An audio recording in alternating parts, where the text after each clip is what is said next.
Struggling to find your ADCB bank statement password? You are not alone. In the next few minutes, I'm going to show you the easiest way to access it and ensure you never miss an important document again.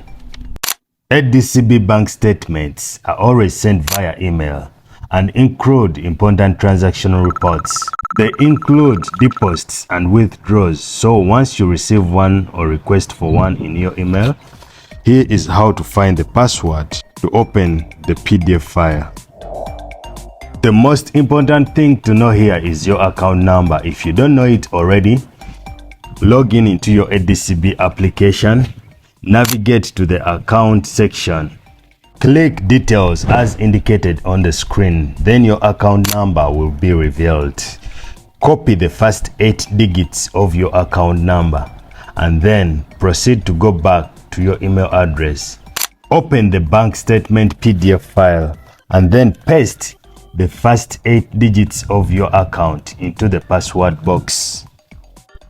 If you already know your account number, you can as well write these digits manually and then click submit. Your PDF file will open immediately.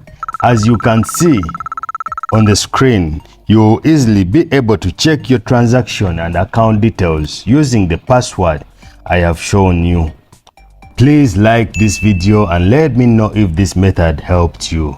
If you have any further questions, you can feel free to ask me in the comments. I'll respond immediately.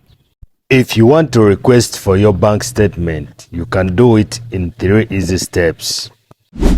After logging in into your ADCB app, go to the account bank statement, which can be found under the account section.